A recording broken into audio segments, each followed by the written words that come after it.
नमस्कार। मेरे YouTube channel पर आपका स्वागत है। आज की चर्चा भारतीय समाज में संस्कृतिकरण के परिणाम स्वरूप उत्पन्न सामाजिक परिवर्तनों से संबंधित है और आज का ये वीडियो समाजशास्त्र विषय के विद्यार्थियों के लिए उपयोगी है। आपका स्वागत है। मेरे चैनल पर आपको समाजशास्त्र विषय के अतिरिक्त पारिवारिक, सामाजिक, राष्ट्रीय और शैक्षणिक महत्व के वीडियो एवं प्रेरणात्मक प्रसंग के वीडियो देखने में आते हैं। भारतीय समाज को संस्कृतिकरण की प्रक्रिया ने व्यापक रूप से प्रभावित किया है। इस प्रक्रिया से भारतवर्ष में जाति व्यवस्था में अनेक प्रकार के परिवर्तन उत्पन्न हुए हैं और सामाजिक संरचना में भी अनेक प्रकार के परिवर्तन देखने में आते हैं। संस्कृतिकरण के प्रभावों अथवा परिणामों को श्री एम.एन. श्रीनिवास ने जातीय गतिशीलता के रूप में स्पष्ट किया है। इन परिवर्तनों को हम अनेक बिंदुओं के माध्यम से समझ सकते हैं, जैसे निम्न जातियों की जीवन शैली में परिवर्तन। संस्कृतिकरण के परिणाम स्वरूप निम्न जातियों की जीवन शैली में परिवर्तन हुआ। भारत में परंपरागत रूप से एक ऐसी सामाजिक व्यवस्था विद्यमान थी जिसमें सभी जातियों के व्यवसाय, व्यवहार, प्रतिमान तथा सामाजिक परिस्थिति जन्म पर आधारित थी। किसी भी जाति को दूसरी जाति के लिए निर्धारित व्यवहार प्रतिमानों का अनुकरण करने की अनुमति प्राप्त नहीं थी। जातिगत संचरण में निम्न जातियां सामाजिक तथा आर्थिक अधिकारों से वंचित थी। संस्कृतिकरण एक ऐसी प्रक्रिया है जिसके प्रभाव से प्रत्येक युग में निम्न जातियों के लोगों ने उच्च जातियों के व्यवहार प्रतिमानों के अनुसरण करके अपनी स्थिति में सुधार करने का प्रयत्न किया है। वर्तमान युग में जब कानूनों और नवीन सामाजिक चेतना का प्रभाव बढ़ा तो संस्कृतिकरण की प्रक्रिया में तेजी आई। इसके परिणाम स्वरूप निम्न जातियों की जीवन शैली तथा व्यवहार प्रतिमानों में इतना परिवर्तन हो गया कि आज उच्च और निम्न जातियों के बीच किसी भी आधार पर एक स्पष्ट अंतर कर पाना कठिन होता है। यह एक ऐसा परिवर्तन है जिसने हमारे सामाजिक जीवन को बहुत अधिक गतिशील बना दिया है। जातिगत नियमों की कठोरता में कमी आई है। संस्कृतिकरण का ही परिणाम है कि भारतीय समाज में जाति के नियम जो बहुत कठोर थे, तेजी से दुर्बल होते जा रहे हैं। आज निम्न जातियां प्रशासन, उद्योग, शिक्षा, व्यापार तथा व्यावसायिक क्षेत्र में बहुत काम कर रही हैं, बहुत आगे बढ़ गई हैं। अस्पृश्यता रोक दी गई है। खान पान से संबंधित विभेद पूरी तरह समाप्त हो चुके हैं। जातियों का विभाजन आज भी विद्यमान है, लेकिन कोई जाति अपने आप को दूसरी जाति से निम्न मानने के लिए और अपने अधिकारों को छोड़ने के लिए तैयार नहीं है। पवित्रता और अपवित्रता से संबंधित जाति के नियम लगभग समाप्त हो गए हैं। निम्न जातियों में भी तीर्थ यात्राओं, धार्मिक आयोजनों और संस्कारों की पूर्ति तथा व्रत इत्यादि का प्रचलन उच्च जातियों के समान देखने में आता है। हम कह सकते हैं कि संस्कृतिकरण के प्रभाव से जाति व्यवस्था का जो संस्थात्मक ढांचा था वह लगभग टूट गया है, टूटने की ओर है। समाज की शक्ति संरचना में भी संस्कृतिकरण की प्रक्रिया के परिणाम स्वरूप परिवर्तन आ रहा है। संस्कृतिकरण का यह प्रभाव हमें स्पष्ट रूप से देखने में आता है। परंपरागत रूप से भारतीय समाज में जातिगत संस्करण के अनुसार विभिन्न जातियों को एक दूसरे से अलग अलग प्रकार के भिन्न भिन्न प्रकार के अधिकार प्राप्त थे तथा सभी जातियों का कर्तव्य ब्राह्मणों की सर्वोच्चता को स्वीकार करना था। ग्रामीण स्तर से लेकर राज परिवारों तक, गांव से लेकर राज परिवारों तक भी पुरोहितों को ही सबसे श्रेष्ठ माना गया था। वे शक्ति का केंद्र थे। संस्कृतिकरण में जैसे जैसे वृद्धि होती जा रही है, उच्च जातियों के एकाधिकार में कमी आ रही है और दूसरी ओर प्रभु जाति में उन जातियों के प्रभाव में वृद्धि होने लगी है जिनकी संख्या, शक्ति अधिक होने के साथ साथ जिनका आर्थिक और राजनीतिक क्षेत्र में अधिक प्रभाव देखने में आता है। आज ब्राह्मण जो है, उनका जो जन्म के आधार पर प्रभावशाली होने का, प्रभुत्वशाली होने का जो एकाधिकार था वह लगभग समाप्ति की ओर है। स्थानीय गतिशीलता में भी संस्कृतिकरण के परिणाम स्वरूप वृद्धि हो रही है। संस्कृतिकरण की प्रक्रिया ने सामाजिक गतिशीलता में वृद्धि करने के साथ साथ स्थानीय गतिशीलता को भी प्रोत्साहित किया है। गांवों में उच्च जातियों के व्यवहारों का अनुसरण करने से जब निम्न जातियों को रोका जाता है तब उन्हें अपने परंपरागत स्थान को छोड़कर किसी दूसरे गांव, कस्बे अथवा नगर में जाकर बसने को प्रोत्साहन मिलता है। गांवों की अपेक्षा नगरों में संस्कृतिकरण की प्रक्रिया को अधिक स्वतंत्र वातावरण मिल जाता है।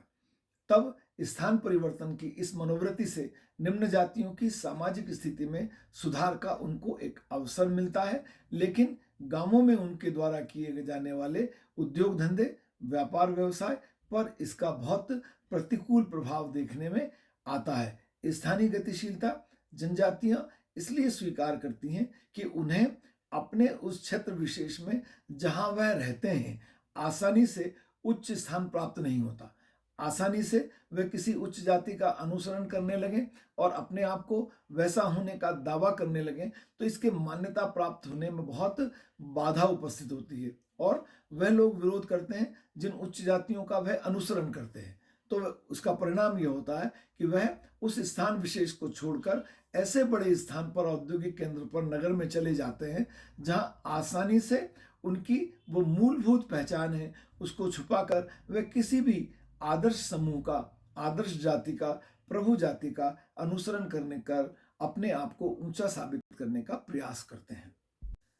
कर्म कांडों तथा रूढ़िवादिता में वृद्धि, यह एक विरोधाभास है कि संस्कृतिकरण की प्रक्रिया ने जातिगत भेदभावों में, जातिगत विभेदों में कमी करने के बाद भी अनुपयोगी कर्मकांडों और रूढ़िगत व्यवहारों को प्रोत्साहन दिया है, क्योंकि निम्न जातियों ने जब उच्च जातियों का अनुसरण करके अपने आप को पवित्र दिखाने का प्रयास किया तो उन्होंने खान पान, विवाह, दहेज, परंपराओं के पालन संबंधी, अंधविश्वासों से संबंधित अनेक ऐसे आचरणों का करना प्रारंभ किया जो सामाजिक प्रगति में बाधक है और वे आचरण चूंकि उच्च जाति के द्वारा जो उनका आदर्श है, जिसका वे अनुसरण कर रहे हैं, उसके द्वारा किए जाते थे, इसलिए निम्न जातियों ने भी उनको स्वीकार कर लिया।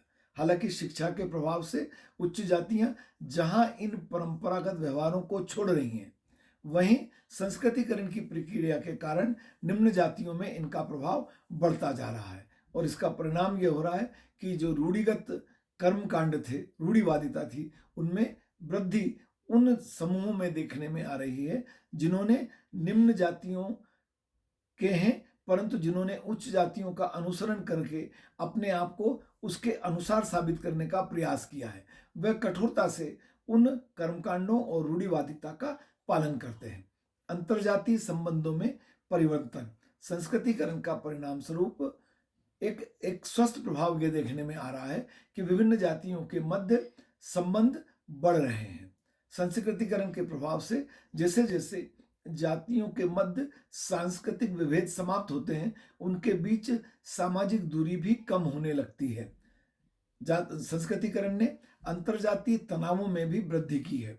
संस्कृतिकरण के फलस्वरूप नगरीय क्षेत्रों में जहां अंतरजातीय संबंधों में वृद्धि देखने में आती है, वहीं इसी प्रक्रिया के प्रभाव के परिणाम स्वरूप ग्रामीण अंचलों में अंतरजातीय तनाव बढ़ने लगे हैं।